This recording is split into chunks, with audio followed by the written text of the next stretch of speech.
అవును, నా కొడుకు దొంగే. కిక్ కోసమే దొంగ అయ్యాడు. కిక్ కోసం వెతుకుంటూ వాడు వెళ్ళినన్నాడు రానిది. వాడిని వెతుకుంటూ వచ్చింది.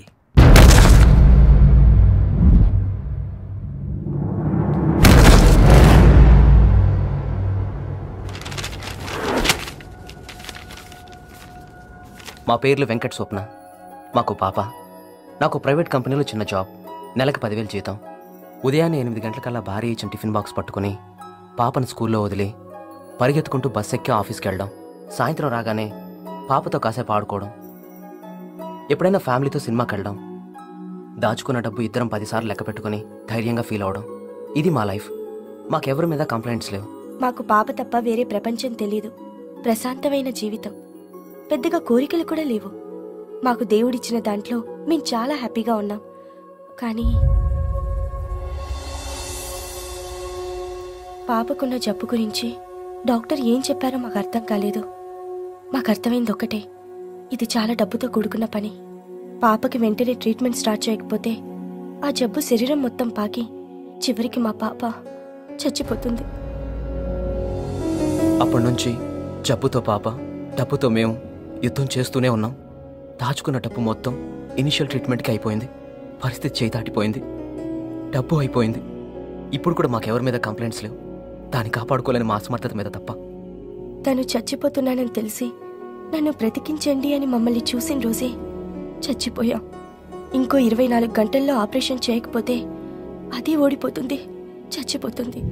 వేరే దిక్కు లేదు. దాని చావు మేము చూడలేం, తట్టుకోలేం. అందుకే దాన్ని ఆశ్రమంలో చేర్పించి దానికన్నా ముందు మేం చచ్చిపోతున్నాం. మమ్మల్ని ఎవరు తప్పుగా అనుకోకండి. మాకు వేరే దారి లేదు.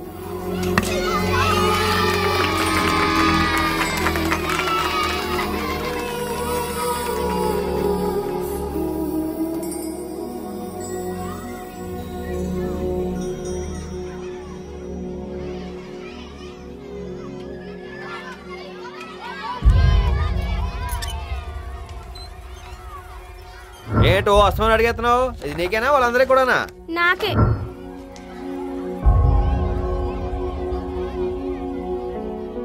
Kick uncle.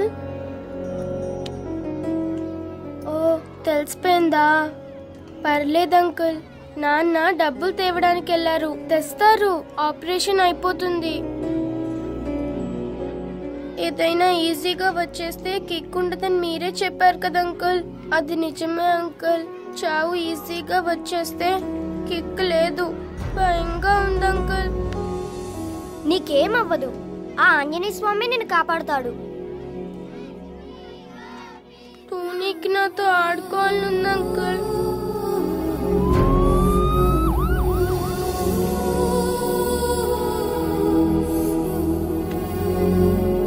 చాలా సీరియస్ కేసు. 20 గంటల లోపల ఆపరేషన్ చేస్తేనే పాప బతికే ఛాన్స్ ఉంది. ఈ విషయం ఆల్రెడీ పేరెంట్స్ చెప్పాను. ఇప్పుడు చెప్తున్నాను, రేపు మార్నింగ్ లోపల 20 లక్షలు కడితేనే పాపకు ఆపరేషన్. అదిగా డాక్టర్ గారు. సరే, నేను తీసుకొస్తాను. కొంచెం ఫోటో తీరా. అలాగా సార్? హెల్త్ తీసేసారా? హోమ్ ఇస్తున్నారండి సార్. అయితే పళ్ళు జైల్లో పొందాం. అలాగే. Okay, continue. ఈ రోజు గిజ్జాలి ఆఖరి ఫోటో తీవా. జైలుకి వెళ్ళాలి కదా, ఉంటా మరి. ఓ 20 లక్షలు కావాలి సార్. ఇదిగో అబ్బాయి, నువ్వు చెప్పదలుచుకుంది క్లియర్ గా చెప్పావు. నేను కూడా క్లియర్ గా చెప్తున్నాను, అర్థం చేసుకో. ఇప్పుడు రాష్ట్రంలో ప్రతివాడికి గవర్నమెంటే హెల్ప్ చేయలేదయ్యా. ఆ పథకాలు అయి ఉంటాయి కదా సార్? ఆ పథకాలు ఉన్నాయిలేవా, అన్ని మా పథక. అయ్యా నీకెందుకు కానీ, నువ్వు నాకు నచ్చావు కాబట్టి ఉన్నమాట చెప్తున్నానయ్యా. పాపం పాప అంటున్నావు కదా, అప్లికేషన్ పెట్టించు. ఏదో కింద మీద పడి ఏదో పథకం కింద హెల్ప్ చేద్దాం. ఇదిగో నువ్వు అన్నట్టుగా 20 లక్షలు రాదయ్యో, ఓ 50 లక్ష వస్తుంది. 2 రోజులు ఏర్పాటు చేద్దాం. మీరు చేయరు సార్. కష్టపడే శక్తి ఉన్నా జనానికి 2 రూపాయలకి కిలో బియ్యం ఇచ్చి వాళ్ళని సోమవారపోతులు చేస్తున్నారు. పేదలకు ఇళ్లు ఇస్తున్నారు, యువతకు ఉపాధిని కలిగిస్తున్నారు, రైతుకు ఉచిత కరెంట్ ఇస్తున్నారు, రుణాలు ఇస్తున్నారు. ఎలక్షన్స్ వస్తే వాటిని మాఫీ చేస్తున్నారు. అందరికీ అన్ని ఇస్తున్నారు. పిల్లలు మాత్రం పట్టించుకోరండి సార్. వాళ్ళే పాపం చేశారు. ఓహోహో, పిల్లలకి ఓటు హక్కు లేదనా? నానా, ఈ ఇల్లంతా ఎంత వస్తుంది? బ్యాంక్ వాడిగా లోన్లో ఉంది కదా. అకౌంట్లో ఎంత ఉంది? 10 లక్షలు. చెక్ రాయ్. ఎందుకు రాయ్ నానా.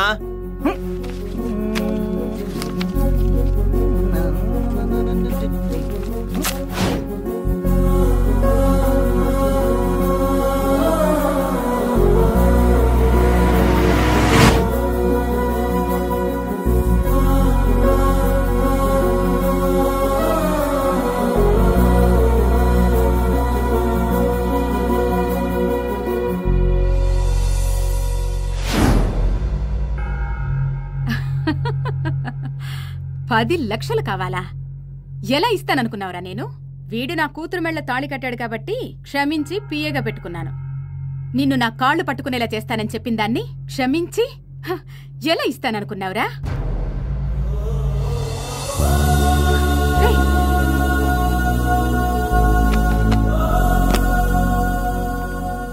నేను గెలిచానా? వీడు గెలిచాడా?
మనసే తడిసేనా కురిసేనా చిరుజల్లా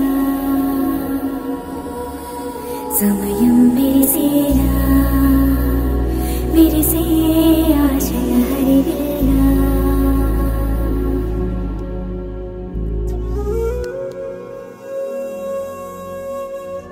ఏమైంది అంకుల్?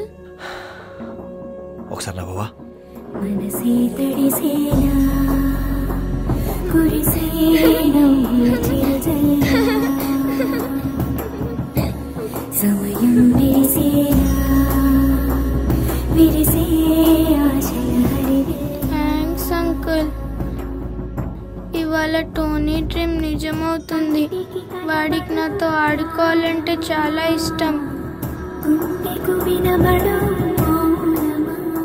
డాక్టర్ అంకుల్ చెప్పారు ఇప్పుడు ఆడుకోవచ్చంట. వాడెంత హ్యాపీగా ఫీల్ అవుతాడో. మీకేమైనా డ్రీమ్స్ ఉన్నాయా అంకుల్? పర్లేదు అంకుల్, ఎవరి డ్రీమ్ వాళ్ళు తీర్చుకుంటే కిక్కేముంది? పక్కనోళ్ళ డ్రీమ్ తీరుస్తేనే కదా కిక్కు.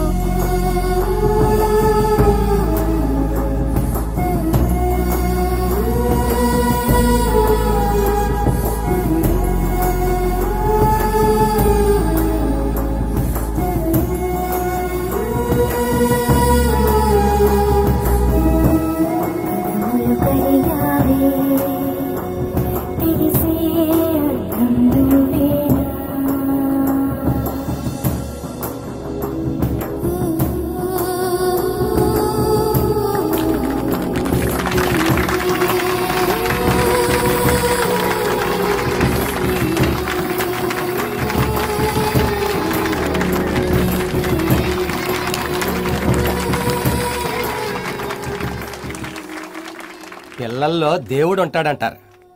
వీళ్ళని చూస్తుంటే నిజమే అనిపిస్తుంది సార్. ఇక్కడున్న ప్రతి వాళ్ళు ఏదో జబ్బుతో బాధపడుతున్న వాళ్ళే. అదంతా మర్చిపోయి వీళ్లలో ఒక్కరు చావు నుంచి తప్పించుకుంటున్నారని తెలిసి ఎంత ఆనందపడుతున్నారో చూడండి సార్. ఇందులో కొంతమంది ఎంత వైద్యం చేసినా బతకరు, కొంతమంది చేస్తే బతుకుతారు. కానీ డబ్బు లేదు. వీడిని చూడండి సార్, 4 రోజుల కంటే ఎక్కువ బతకడు. ఆ విషయం వాడికి కూడా తెలుసు. కానీ అదంతా మర్చిపోయి ఆ పిల్ల బతికిందన్న సంతోషం, దాంతో ఆడుకోవచ్చన్న ఆనందమే ఎక్కువ ఉంది వాళ్ళు. జబ్బు చేసింది మనకా వాళ్ళకా సార్? ఇంతమందా? అయ్యో, ఒక్క మా ఆశ్రమంలోనే ఎంతమంది ఉంటే సిటీలో, రాష్ట్రంలో, దేశం మొత్తం మీద ఎంతమంది ఉంటారు? ఎంతమంది ఉంటారు? ఎంతమంది ఉంటారో లిస్ట్ మొత్తం కావాలి నాకు. అరే అరే అరే, ఒక్క పాపకు ఆపరేషన్ చేయించడానికి నానా కష్టాలు పడ్డాం. ఇప్పుడు వీళ్ళందరినీ కాపాడేసి జనాలు వదిలేద్దాం అనుకుంటున్నావా? నేను చేసేది జనం కోసం కాదు, నా కోసం. ఇందాక లోపల పాప నవ్వులో ఉన్న ఆనందం. ఒరే ఆజాము, ఒక్క పాప నవ్వులోనే ఎంత కిక్కుంటే కొన్ని 100,000 నవ్వుల్లో ఎంత కిక్కుంటున్నా ఆలోచించరా. నాకు ఆ కిక్కు కావాలి, నాకు ఆ కిక్కు కావాలి. ఏంట్రా దొంగతనం చేయడానికి ఇంకా కాన్ఫిడెన్స్ ఉందా? అసలు ఏంట్రా నీ ప్లాన్? చెప్పేస్తారు మరి. ఇలా పక్క పక్కనే కూర్చుంటే ఫ్రెండ్స్ అయిపోతాం అనుకుంటున్నావా? కాదు, నువ్వు పోలీసు ఓడివే, నేను దొంగనే. రేయ్